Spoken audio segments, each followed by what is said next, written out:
এই সিজনটায় লেলতে শাক সবাই খায়, কে না পছন্দ করে। আমার তো খুব ভালো লাগে। আবার আমার ছেলের ও তো কিছু বলারই নেই, পাতে প্রতিদিনই এই শাকটা লাগবে। তো আসসালামু আলাইকুম, সবাই কেমন আছেন? হাফিজা কিচেনে আপনাদের সবাইকে স্বাগত। আজকে আমি দুটো রেসিপি বানিয়ে দেখাবো। তো প্রথমে এখানে আমি লেলতে শাক নিয়েছি। তো লেলতে শাকগুলোকে ছোট ছোট করে কেটে ভালোভাবে পরিষ্কার করে নিতে হবে। কচি কচি ডালগুলো নিতে হবে, আর এই পাতাগুলো এভাবে ছাড়িয়ে নিতে হবে। তো নেওয়ার পর খুব ভালোভাবে ধুয়ে পরিষ্কার করে নিতে হবে। আমি এখানে একটা কড়াই নিয়েছি, কড়াইয়ে কিছুটা পরিমাণ জল নিয়ে আমি 2-3 বার খুব ভালোভাবে পরিষ্কার করে ধুয়ে নিয়েছি। এটা খুব ভালোভাবে ধুতে হবে, অনেক সময় অনেক নোংরা থাকে তো ওই জন্য ভালোভাবেই ধুতে হবে। তো এখানে আমি কচলিয়ে খুব ভালোভাবে ধুয়ে নিয়েছি। এবার আমি গ্যাসটা অন করে নেব। একটা পাত্রের মধ্যে কিছুটা পরিমাণ আমি জল দিয়ে দেবো। এখানে আমি কিছুটা পরিমাণ জল নিয়েছি, আর কি সামান্য পরিমাণ লবণ দেব, আর খাবার সোডা দিলে শাকটা খুব ভালো হয়। তো ওইদিকে জলটা ফুটুক। তো এদিকে আমি কিছুটা মাংস নিয়েছি, মাংসটাকে আমি খুব ভালোভাবে ধুয়ে নেব, পরিষ্কার করে নেব। এখানে আমি চিকেন নিয়েছি, তো খুব ভালোভাবে আমি ধুয়ে নেব।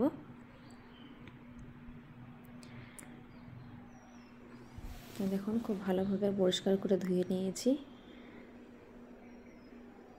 তো এবার যে জলটা দিয়েছিলাম ফোটানোর জন্য ফুটে গেছে। এবার আমি শাকগুলো জলের মধ্যে দিয়ে দেব, দিয়ে নেড়ে দেব।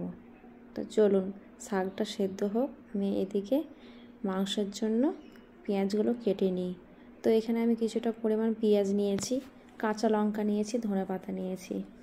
দেখুন শাকের বরফটা অনেকটা উঠে গেছে, সেদ্ধ হয়ে গেছে। তার মনে আরেকটু সেদ্ধ হলে ভালো হয়। তো আর কিছুক্ষণ থাক সেদ্ধ হতে। তা ওইদিকে আমি পেঁয়াজটা কেটে নিই। তা দেখুন পেঁয়াজটাকে আমি খুব ভালোভাবে ছিলে নেব।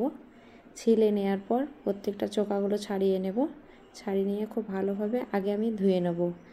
আমি প্রতিবারই পেঁয়াজ কাটার আগে পেঁয়াজকে ছিলে নিয়ে ধুয়ে নিই, তাহলে সুবিধা হয়।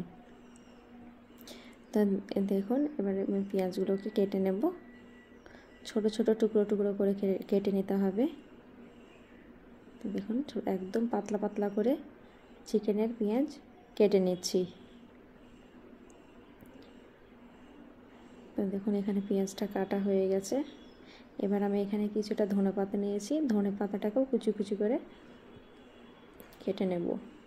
মাংসের মধ্যে ধনেপাতা দিলে খেতে ভালো লাগে, সেন্টটাও খুব ভালো হয়। আমার ছেলে আবার অত পছন্দ করে না, কিন্তু তবুও আমি একটু পরিমাণ দিই। এখানে একটা ছোট্ট টমেটো নিয়েছি, টমেটোটাও দিয়ে দেবো মাংসের মধ্যে, তাই কুচি কুচি করে কেটে নেব। আপনারা মাংসতে কে টমেটো ধনেপাতা দেন অবশ্যই কমেন্ট করে জানাবেন। তো এদিকে আমি শাককে তেলে পড়ার জন্য গোটা রসুন নিয়ে নেব। রসুনগুলোকে কোয়া কোয়া করে ছাড়িয়ে নিয়ে ভালোভাবে থেতো করে নেব। একটু একটু করে থেতো করে নিলে রসুনের যে ফ্লেভারটা খুব ভালোভাবে শাকের মধ্যে ঢুকে যায়, আর খেতেও খুব ভালো লাগে। তো এভাবে রসুনগুলোকে থেতো করে নেব। তো রসুনগুলো থেতো হয়ে গেছে। ও মা, দেখছি এখানে বোতলে তেল শেষ হয়ে গেছে। তা দাঁড়ান, তেলটা একটু ভরে নিই। কার কার রান্না করতে করতে তেল শেষ হয়, এটা আবার খুব বিরক্তিকর ব্যাপার, কিন্তু কিছু করার নেই। তেলটা এভাবে ঢেলে নিতে হবে। তো এখানে তেল ঢালা হয়ে গেছে, ভালোভাবে ঢাকনাটা লাগিয়ে নিই। এবার দেখি শাকটার কি অবস্থা। হ্যাঁ, এখানে তো শাকটা খুব ভালোভাবেই সেদ্ধ হয়ে গেছে। এবার কি করতে হবে, শাকটা তেলে পেড়ে নিতে হবে। তো শাকটা তেলে পড়ার জন্য প্রথমে এখানে ওই যে রসুন থেতে করে রেখেছিলাম ওটা দিয়ে শাকটা তেলে পেড়ে নেব। তো দেখুন রসুনটা একদম ব্রাউন কালার হয়ে গেছে। এবার এর মধ্যে আমি শাকটা দিয়ে তেলে পেড়ে নেব। তো দেখুন কত সুন্দর একটা কালার এসছে। তো ফাইনালি শাক তেলে পড়া হয়ে গেছে। এবার চলুন এবার চিকেনটা করে নিই। তো চিকেনটা করার জন্য প্রথমে গ্যাসের মধ্যে কড়াই বসিয়ে দিই। কড়াই বসানোর পর সামান্য পরিমাণে তেল দেবো। সামান্য বলতে বেশ একটু তেল লাগবে, কারণ চিকেনে একটু তেল না দিলে ভালো লাগে না।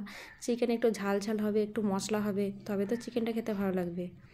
তো এখানে আমি পেঁয়াজ দিয়ে দিয়েছি। পেঁয়াজটাকে আমি হালকা ভেজে নেব, একটু নরম হতে দেব। তো দেখুন এখানে পেঁয়াজটা অনেকটাই নরম হয়ে গেছে।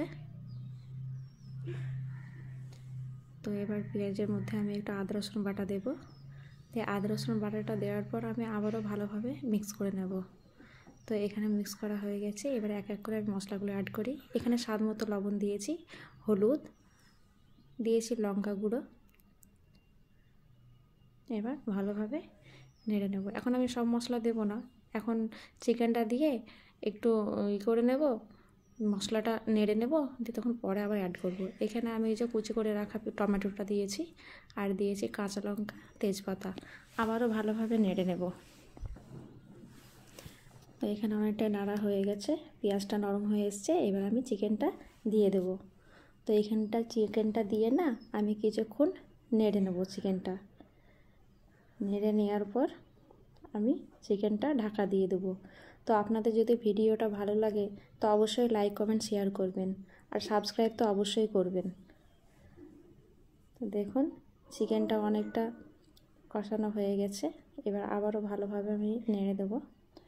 তো আগের একটা আমি রেসিপি দিয়েছিলাম, তো যেটা ইফতারি রেসিপি দিয়েছিলাম, ওখানে একটা পেজ থেকে কমেন্ট করেছিল যে আমি নাকি টুকে চালিয়েছি। তো ভাইরে ভাই, টুকে কখনো চালানো যায় না চুরি করে চালানো যায়? এটা কেমন ধরনের কথাবার্তা? তোমরা তো সবাই জানো যে একটা ভিডিও বানাতে কতটা কষ্ট করতে হয়। যেখানে 1 ঘন্টায় রান্না হয় একটা ভিডিও করতে, সেখানে 2 ঘন্টা লাগে রান্না করতে। তো এখানে যে কুচি করা ধনেপাতা সেটা দিয়ে দিয়েছি জিরা গুঁড়ো, মিট মশলা গুঁড়ো, কাশ্মীরি লঙ্কা গুঁড়ো, আর চিনি, আর দিয়ে দেবো একটু সামান্য পরিমাণে গরম মশলা গুঁড়ো। তো এবার খুব ভালোভাবে নেড়ে নেব। তো হ্যাঁ, কি বলছিলাম, ভালোভাবে নেড়ে নেব মানে কষিয়ে নিতে হবে এবার।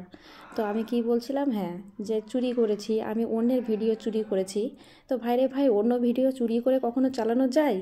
এটা আমার পেজ, এখানে রান্নাঘরটা আমার সমস্ত কিছু, আমি ভয়েস দিচ্ছি, আমি এত মেহনত করছি। তা আপনার কোথা থেকে মনে হচ্ছে যে আমি অন্যের ভিডিও চুরি করে দিচ্ছি? এভাবে বলবেন না, কারণ খুব কষ্ট হয়। তো একটা ভিডিও বানাতে কতটা পরিশ্রম করতে হয়, কতটা সময় লাগে, অনেক কিছুই নষ্ট করতে হয়। আপনি কি করে ভাবলেন যে আমি ভিডিও চুরি করেছি, অন্য ভিডিও চুরি করে চালাচ্ছি? নেক্সট টাইম এভাবে আপনি কমেন্ট করবেন না, ভালোভাবে দেখে নেবেন। যে দরকার হলে আপনি দেখবেন না ভিডিওটা, আপনাকে ভালো নাও লাগতে পারে, কিন্তু এভাবে কমেন্ট করবেন না। তো দেখুন এখানে মাংসটা অনেকটাই কষানো হয়ে গেছে এখানে। তো এবার আমি কি করব, সামান্য পরিমাণে একটু জল দেব। জল দেওয়ার পর না মাংসটা আর খানিক সেদ্ধ করতে দেবো। চিকেন তো একটু সেদ্ধ না হলে না ভালো লাগে না, চিকেনটা একটু সেদ্ধ করতেই হবে। তো ফাইনালি আমার চিকেন কষা হয়ে গেছে, আর তার সঙ্গে একদম জমে যাবে লেলতে শাক। তো আপনারা ভালো থাকবেন, সুস্থ থাকবেন। আল্লাহ হাফিজ। আর ভিডিওটা কে কোথা থেকে দেখছেন অবশ্যই জানাবেন।